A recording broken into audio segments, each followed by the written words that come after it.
¿Qué tal? Buenas noches. Muchas gracias a todas y a todos quienes estarán acompañándonos a lo largo de la sexta emisión de Sumando Voces. En esta ocasión estamos iniciando este programa, María, hola, María. María y yo. Hola, Pamela. Más adelante estará incorporándose nuestra compañera y queridísima Andy. Y bueno, esperamos que Quetzal también alcance a llegar, si de ser posible. Y bueno, pues esta noche tenemos un programa súper interesante e importante en tiempos de una coyuntura política que es convulsa, es álgida y está pesada, ¿no? Sobre todo porque en términos de acceso a la información, de transparencia, de poder comunicar directamente a la ciudadanía sobre las acciones de gobierno, ha sido uno de los grandes temas durante este sexenio. Entonces, creo que súper importante que más allá de los puntos de vista que se pueden vertir desde la mañanera o desde la conferencia de la jefa de gobierno, Claudia Sheinbaum, podamos en espacios, digamos, más de a pie, sumar voces para analizar, para reflexionar un tema que desde luego define la vida pública de México, que desde luego define la vida pública de la Ciudad de México y desde luego define la vida pública del país, claro, ¿no? Entonces, ¿cómo ves, María? Es un tema súper complejo. Creo que justamente parte importante de este programa es analizar el acceso a la información que hemos estado teniendo a raíz de las mañaneras de algunos medios de comunicación. Yo no les llamo medios de comunicación, yo los nombro como medios de manipulación realmente, porque su trabajo en este gobierno ha sido muy distinto, ha sido muy cuestionable. Sobre todo analizaremos el día de hoy los medios de comunicación en este gobierno de la Cuarta Transformación, y para mí es muy importante realizar una recapitulación de lo que eran los medios de comunicación antes de este sexenio. Recordemos que en el 2012 llega Enrique Peña Nieto al poder a través del partido hegemónico que fue el PRI, y recordemos justamente hay un análisis, hay un estudio que ha realizado Cencos y Reporteros Sin Fronteras, en donde hace un análisis de quiénes son los principales o quiénes son las principales familias que acaparan estos medios de comunicación. Y bueno, encontraremos algunas familias que seguramente la audiencia ubica perfectamente, porque además fuimos formados desde las televisoras, ¿no? Sí. Como fue Televisa, con la familia Azcárraga, con TV Azteca, con Grupo Salinas. Estamos hablando también de algunas televisoras, de algunas radiodifusoras muy importantes, como es Radio Fórmula, Radio Centro, MBS, y algunos otros periódicos de circulación nacional, como fue El Universal, como ha sido Milenio, como ha sido Reforma. Y justamente estas familias lo describe perfectamente Cencos y Reporteros Sin Fronteras, donde son 11 familias que controlan más de la mitad de los medios más importantes. Y justamente estos medios de comunicación fueron los que fueron privilegiados en el gobierno de Enrique Peña Nieto con algunos contratos. Recordemos que parte del presupuesto que se destinaba a publicidad, $2,000 millones, fueron de alguna manera ese dinero se utilizaron para ¿cómo explicar? Para moldear una figura como fue Peña Nieto, incluso cubrir algunos hechos muy importantes y coyunturales en México. Recordarás, Pame, el hecho de haber pasado un momento muy doloroso para México, como fue el caso Ayotzinapa, con la supuesta verdad histórica, el caso de la Casa Blanca. Entonces me parece que este tipo de eventos importantes es importante hacer memoria, ¿no? Memoria de cómo fue el acceso de los medios de comunicación a esta información y cómo se desempeñaban los medios de comunicación en los gobiernos anteriores a que ha sido el de López Obrador. Sí, claro. Creo que tocas un montón de puntos que son como súper importantes en términos de recordar de dónde vienen los monopolios o duopolios en algunos casos, como en el Así caso de es. las televisoras mexicanas, tan poderosos que como yo creo que en pocas naciones en el mundo, ¿eh? En México, en realidad, las televisoras se han configurado como un poder fáctico. Es Es decir, correcto. vienen de una historia en la que de forma como muy mañosamente fueron haciéndose de las concesiones públicas, porque hay que decirlo, o sea, las televisoras sí son familias, sí son, digamos, capital privado, pero son concesiones públicas, Así es. ¿no? Son concesiones públicas a través de las cuales estas familias se han vuelto multimillonarias, ¿no? Y a costa, además, de lucrar, me parece y que ese es como un punto súper Ujú. sensible, ¿no? Han lucrado no solamente con la mentira, porque en la mayoría de las veces lo que se dice dentro de los medios de Claro. comunicación tradicionales son mentiras o verdades a medias. Y puedes decir, bueno, pero es la verdad. Pues sí, pero también hay mentira, ¿no? O hay ocultamiento de cosas reales que en realidad les afectan, ¿no? Y entonces han lucrado no solamente con la mentira, sino que han lucrado también con aspectos como muy, muy básicos que tienen que Ujú. ver con un tema de identidad cultural, por ejemplo, con un tema de ideología cultural, ¿no? Entonces, me parece que el hecho de que no exista la noción dentro de las audiencias, que son diversas las audiencias, de que es necesario, es importante que exista siempre una mirada crítica hacia Así los es. medios de comunicación o los medios de información o los medios de desinformación, me parece que eso sigue perpetuando y permitiéndoles a estas familias enriquecerse. Es decir, a mí, por ejemplo, pienso en la figura de Ricardo Salinas Pliego en redes sociales. Es un tipo Ujú. pusilánime. O Claro. sea, por no decir una palabra menos, Nefasto. menos políticamente correcta, ¿no? Es decir, o sea, es un tipo que se sabe impune, que se sabe millonario, que se sabe, o sea, justo eso, o sea, las dos cosas, que se sabe millonario y que se sabe impune, ¿no? Porque a lo largo de la historia, porque además es que esto también hay que decirlo, es decir, los empresarios, que además no suelen ser mujeres, por eso los hablo también solamente en masculino, Ujú. los empresarios de los medios de Ujú. desinformación son empresarios antes que periodistas, antes que comunicadores, antes que luchadores sociales, son Claro. empresarios. Y estos empresarios no solamente poseen las concesiones de los medios de Ujú. comunicación, sino que poseen otra serie de empresas que les permiten financiar toda la agenda, Así digamos, de es. mentiras o de verdades a medias que tienen dentro de los medios de comunicación. Creo que los medios de comunicación y estas familias, estos monopolios que tú acabas de mencionar, forman parte de una élite y que ellos mismos han negado tener relación o vínculos con el poder político. Creo Claro, que actualmente se han posicionado o los han posicionado como un cuarto poder, ¿no? claro. Un poder que de alguna manera tiene un poder económico y tiene el poder incluso también de manipular y tergiversar. Creo que los principales medios de comunicación anterior a este gobierno eran los guardianes del status quo. Es decir, Claro. manipulaban, tergiversaban la información que tendría que haber sido objetiva, veraz, Ujú. etcétera. Entonces, yo creo que es súper importante. Creo que actualmente los medios de comunicación tienen una confusión. Recordemos que parte de los derechos fundamentales que tenemos los ciudadanos es derecho a la libertad de expresión Así y es, derecho a la así información. es. Entonces, si nosotros vemos como el derecho a la información como un bien público, Ujú.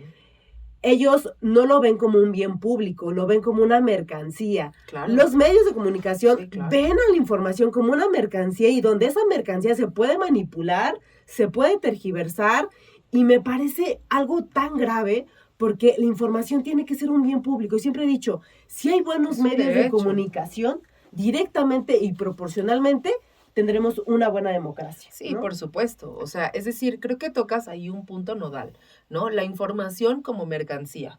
Es decir, dentro de un sistema de opresión económica como el capitalista, todo, cualquier cosa, la ideología y la información incluidas, son mercancía. Y esa mercancía tiene que ser vendible. Y de ahí, por ejemplo, o sea, tú decías, los medios de comunicación se han erigido hoy día como un poder fáctico, como el cuarto poder, ¿no? Porque no solamente poseen el poder económico, que lo poseen, ¿no? Claro. Y obscenamente, sino poseen también el poder, un poder político, que a lo mejor no es un poder político formal, pero que sí entra en el terreno de las ideas. Y en una institución no formal. Exactamente, ¿no? No, totalmente, pero que ejerce el poder de facto, y porque además tiene los recursos y los medios para hacerlo, ¿no?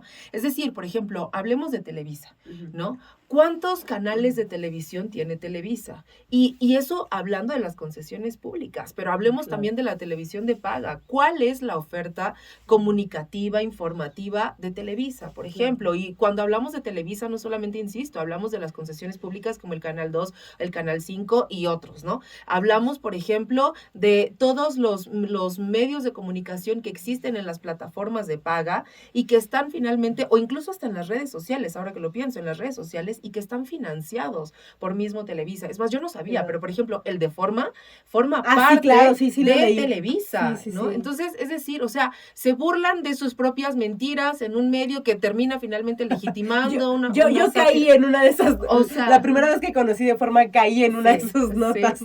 No, y es que, o sea, yo no puedo creer lo poderoso que llega a ser como esta ansia de poder político y económico que tienen los empresarios, que en México, como en ninguna parte, me parece, se han vuelto así de poderosos, ¿no? O sea, es decir, estamos hablando, yo me acuerdo que todavía hace 10 años estábamos hablando, un poco más de 10 años, hablábamos de la teledictadura, o en la década de los 90 se hablaba de la teledictadura y hasta hace por lo menos 10 años. Claro. Quizá el espectro de las redes sociodigitales han venido como a moldear un poco ese tema de la dictadura de la televisión, pero no necesariamente sé si las redes sociales pudieran ser un contrapoder del poder de los medios de comunicación, porque tú lo has comentado, ¿no?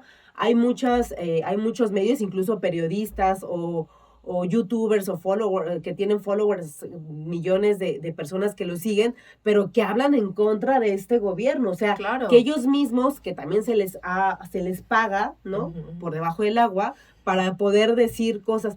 Creo que el haber hecho esta recapitulación de cómo fungía, cuál era el papel de los medios de comunicación en los gobiernos anteriores, deja muy claro de por qué ahora hay un ataque, hay un golpeteo de los medios de comunicación hacia lo que signifique este gobierno, a la figura de López Obrador, y creo que eso es importante mencionarlo. Recordarás que hace algún tiempo las mañaneras de López Obrador, pues obviamente se caracterizan por informar, ¿no? Todas las mañanas vemos al presidente informar sobre las acciones, sobre los programas sociales. Vemos también que varias figuras de su gabinete lo acompañan en las mañaneras. Hemos visto a diversos secretarios de Estado informando a la ciudadanía. Incluso ha tenido debates con periodistas, no solamente a nivel nacional, sino también a internacional. Han venido periodistas de Estados Unidos, han venido periodistas de España, etcétera, y creo que me parece que hay una sección de López Obrador que se creó donde quién es quién en las mentiras, ¿no? Entonces, a mí me parecía muy interesante esta sección porque daba a relucir qué medios de comunicación desinformaban a la gente. Entonces, creo que lo importante de mantener una buena prensa, buenos medios de comunicación, también difiere un poco en el que dicen que todos los medios de comunicación tendrían que ser objetivos. Difiere un poco de eso. Realmente, claro, hay un gran debate en torno a ello. Muchos de nosotros tenemos ciertas tendencias y algunas ideologías, ¿no? Pero más allá de eso, sí apelo yo a una neutralidad, ¿no? En donde se informe objetivamente, se informe verazmente, porque al final justamente estamos garantizando este derecho de acceso a la información, y creo que ahora los medios de comunicación pues ya no reciben dinero, ¿no? Como antes se recibía. Sí, claro. Y tú te fijas, ¿no? La mayoría de todos estos medios que te acabo de comentar, estos periódicos, no cambian sus sus titulares. O sea, tú ves al periódico Milenio, Reforma, los mismos titulares, ¿no? O sea, eso significa que hay un complot.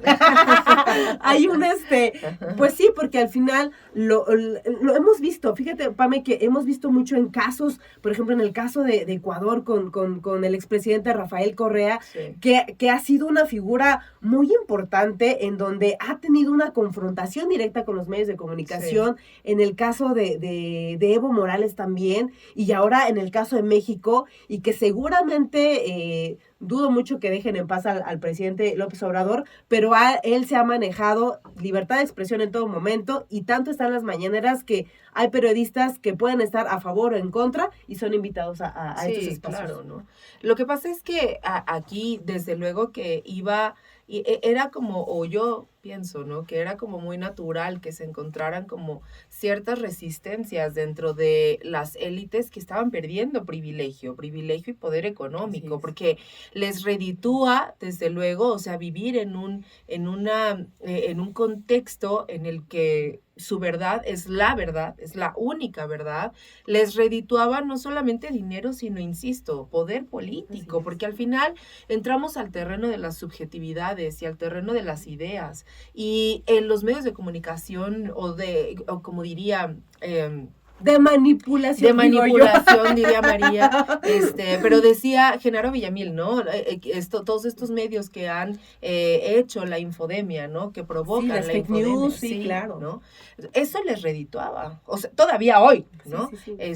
Pero no tenían un contrapeso. Es decir, a mí me parece que, por ejemplo, en el caso de las redes sociodigitales, sí llegaron a democratizar de alguna manera, porque no enteramente, porque no olvidemos que también las redes sociodigitales son de propiedad de empresarios, ¿no? Que finalmente también están detrás del poder económico, pero que sí, de alguna manera, el acceso casi universal, no, a lo mejor me estoy viendo como muy alta en esa cifra, en esa aseveración, pero un acceso tan masivo para las redes sociodigitales sí vino a democratizar un poco el acceso a la información y, en todo caso, el flujo de información. Porque, o sea, vemos, por ejemplo, que este pedestal en el que estaban las y los comunicadores, presentadores de televisión o de noticias dentro de la prensa o de la radio, tambaleó también. Claro. O sea, su chamba, y no quiero decir que eso está bien, digo, podemos como entrar en debate de si está bien o está mal, ¿no?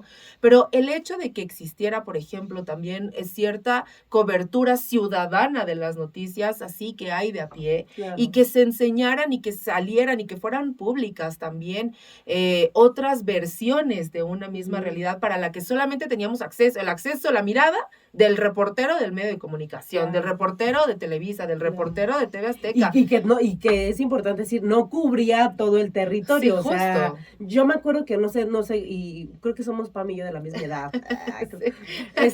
Pero yo me acuerdo que las noticias, o sea, yo para informarme, mi familia para informarnos, yo me acuerdo que en ese entonces, ¿qué veía yo? López Dóriga, de a la torre, ¿no? En TV Azteca. Pero ya como algo más antes, que era Lolita Ayala, me parece, ¿no? O Sabludovsky. Pero ya muy atrás. No, sí, pero había como, o sea, lo que te decían tus papás, ¿no? De cómo se informaban, ¿no? Sí, claro. Y ahora ya con estos medios de comunicación en redes sociales, por ejemplo, a mí me encanta mucho seguir las páginas de Facebook de las colonias, ¿no? Sí. Por ejemplo, yo soy de Álvaro Obregón, ahí muy humildemente ahí de la colonia Jalalpa, y a mí me encanta que hay una página que justamente se llama Jalalpa Tepito, y bueno, hace transmisiones en vivo, les llega información y noticias de los que asesinaron, de que la policía fue, de que, ¿sí me explicó? Entonces, también te permite tener un panorama de tu barrio, ¿no? De la colonia, y eso es lo que tú hablas, ¿no? A lo mejor son páginas que a lo mejor son reporteros de a pie, reporteros urbanos, qué sé yo, pero que te pintan otra imagen distinta de lo que es México, ¿no? Y sabes, o sea, recordando y como volviendo un poco al propósito de este programa o al tema central, recordemos también que el acceso a las redes sociodigitales también fue un impulso para el movimiento de regeneración nacional. Es decir, éramos un movimiento político, social, que no tenía, que difícilmente, o sea, que era oposición, que Sí. difícilmente tenía acceso a esos lugares, que siempre le habían sido vetados a quien pensara y propusiera hacer las cosas diferente dentro de un, digamos, de un régimen Claro. priista, panista, conservador, etc. Y entonces, o sea, la realidad es que el tema de las redes sociodigitales fueron un nuevo paradigma para los movimientos sociales, para los Claro. movimientos sociales y políticos, y en este caso, que hablamos del Movimiento de Regeneración Nacional, que digamos estaba encabezado por Andrés Manuel López Obrador, pero que era un cúmulo de organizaciones y de frentes comunes que estábamos ahí y que pugnábamos por el acceso a la información y que pugnábamos por el derecho, legítimo derecho de acceso a la información y de acceso a los espacios de poder informativo. Y que no sucedió hasta que llegaron las redes sociodigitales. Por eso es como muy importante el tema de la mañanera hoy día, porque me parece que es una de esas reivindicaciones importantes para hacer. Es decir, no solamente quienes tienen el poder económico, históricamente han tenido el poder económico, tienen derecho a establecer una ideología de las cosas, ¿no? Claro. Es decir, no solamente ellos tienen acceso al espacio de lo público, al terreno de difundir ideas en el terreno de lo público y de lo masivo, además, ¿no? Creo que por eso la prensa, los medios de comunicación actualmente están muy enojados porque antes ellos marcaban la propia agenda, Sí, claro. la agenda política, Sí, ¿no? totalmente. Ahora, les guste o no les guste, la agenda, y les gusta o no les guste López Obrador, ellos van detrás de esta agenda, Sí, ¿no? claro. Y creo que lo más importante de las mañaneras es, el presidente habla de un tema y ya el otro día ves el tiraje de los ejemplares de todos los periódicos de circulación nacional hablando de lo que habló Claro. el presidente López Claro. Obrador, ¿no? Entonces, es un poco ahora como más difícil que ellos o sigamos sus propias agendas de algunos periódicos. A mí me llamaba mucho la atención eso tú, que decías que difícilmente los medios de comunicación van a poder decir que están relacionados o vinculados con la élite política, ¿no? Sí. Yo recuerdo hace un par de meses cuando cambió el titular o la titular del Instituto Nacional Electoral, el consejero presidente, que antes estaba Lorenzo Córdoba, ahora está Guadalupe Tadé, no sé si lo dije bien, y él decía, a mí se me hizo muy curioso cuando decía, me retiro de este cargo y me voy a Latinus, ¿no? Sí. Que es un medio, los que no saben, es un medio, ¿no? Sí. Que está Eminentemente digital, un ¿no? periodista, ¿no? Que estuvo en Televisa. Ay, no, ya se me olvidó su nombre porque no es tan importante, pero me parece muy curioso que aquellos cuando están en el poder, ¿no? Por ejemplo, Lorenzo Córdoba ocupaba un cargo, Sí. y él decía ser muy objetivo y Sí. y bueno, cuando ves la noticia que se va a un medio independiente, que sabemos que detrás de esto está Claudio González, ¿no? Así es. Y detrás de estos periodistas hay grandes empresarios. Claro. Ayer me parece que dieron a conocer en una conferencia de prensa algunos actores políticos importantes que yo decía, oye, ¿por qué lo visten de color rosa? Cuando realmente ahí claramente ves los colores, está el verde, está el rojo, está el amarillo, y quieren engañar a la gente. Creo que lo importante de ahora también de las redes sociales y de estos medios, se podrá decir independientes, es que la gente ya no se deje engañar tan fácilmente, ya no puedes engañar a la gente, ¿no?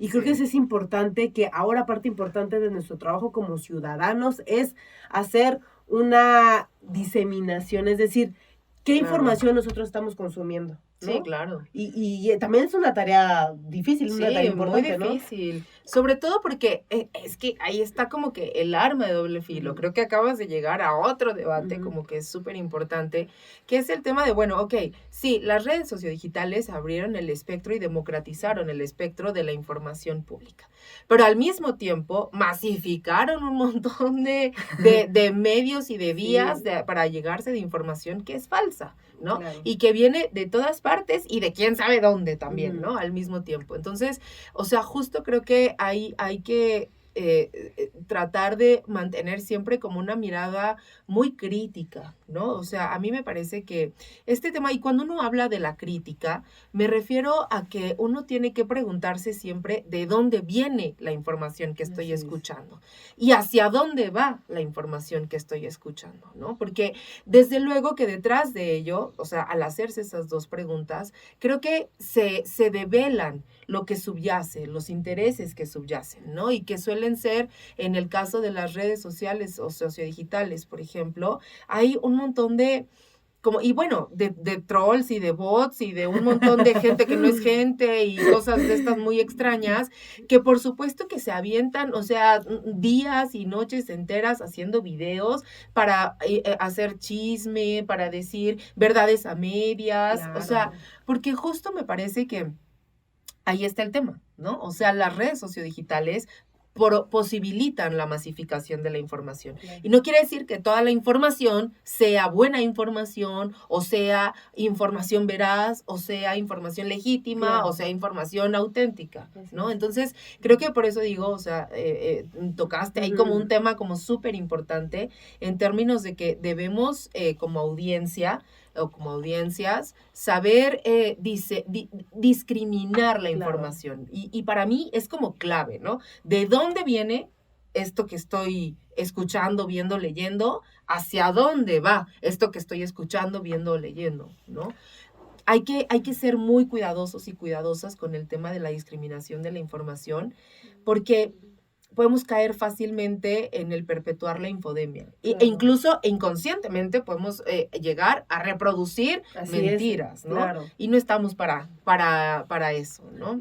Creo que justamente parte importante y la tarea que ha sido muy ardua del presidente ha sido informar Sí. y a través de esta sección de ¿Quién es quién?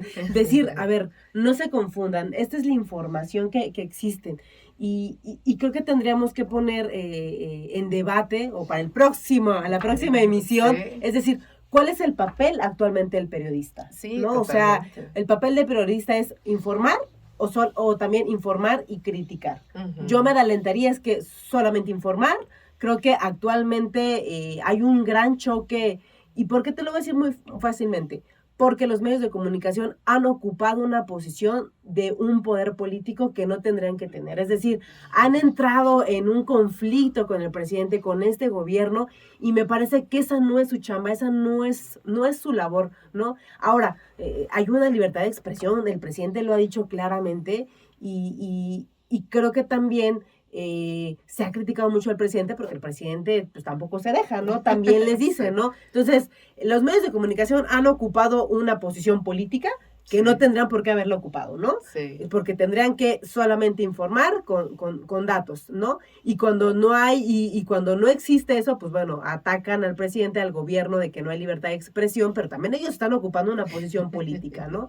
Entonces, me parece importante pues poner en la mesa ese Sí. tipo de cuestiones. Oye, es que venías filosa en este tema, María. Estás metiendo un montón de temas que dan como para un debate y luego otro, y luego otro, y luego otro. O sea, porque es súper interesante. O sea, hablar sobre el tema de los medios de comunicación es no solamente importante, insisto, como en términos de la coyuntura que vivimos, sino fundamental en términos de construir audiencias críticas, audiencias bien informadas y de combatir la infodemia, que además me parece que es un ejercicio legítimo el que se hace desde las mañaneras y desde las conferencias de la jefa de gobierno, de tratar de combatir las noticias falsas, las verdades a medias, los matices mal habidos, los matices malintencionados que siempre han existido y que han enriquecido finalmente a una clase económica que ahí está, o sea, que sigue, ¿no? Y que finalmente llegará el momento, no sé cuándo, y yo espero